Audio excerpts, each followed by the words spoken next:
ಜಗತ್ತಿನ ಆಕ್ರೋಶಕ್ಕೆ ಬೆಚ್ಚಿಬಿದ್ದ Donald Trump 75 ದೇಶಗಳಿಗೆ 90 ದಿನಗಳ ಕಾಲ ಸುಂಕ ವಿರಾಮ. ಆದರೆ ಚೀನಾ ಮೇಲೆ ಮುಂದುವರೆದ ಅಮೆರಿಕ ಟ್ಯಾರಿಫ್ ಸಮರ.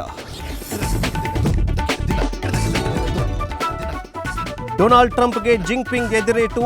ಅಮೆರಿಕದ ಮೇಲೆ 84% ಸುಂಕ ವಿಧಿಸಿದ ಚೀನಾ. ಎರಡೂ ರಾಷ್ಟ್ರಗಳು ಜಿದ್ದಿಗೆ ಬಿದ್ದು ಸಮರ. ಮುಂಬೈ ದಾಳಿ ಮಾಸ್ಟರ್ ಮೈಂಡ್ ಭಾರತಕ್ಕೆ ಗಡಿಪಾರು. ಅಮೆರಿಕದಿಂದ ವಿಶೇಷ ವಿಮಾನದಲ್ಲಿ ರಾಣಾ ಆಗಮನ. ವಶಕ್ಕೆ ಪಡೆದು ವಿಚಾರಣೆಗೆ ಸಜ್ಜಾದ ಎನ್ಐಎ ತಂಡ.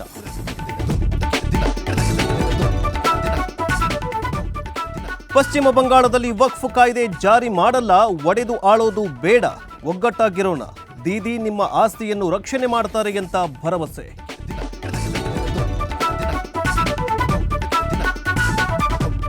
ಬೆಂಗಳೂರು ಜನರಿಗೆ ಜಲಮಂಡಳಿಯಿಂದ ಬಿಗ್ ಶಾಕ್. ಗೃಹ ಬಳಕೆ ನೀರಿನ ದರ ಹೆಚ್ಚಳ ಮಾಡಿ ಆದೇಶ.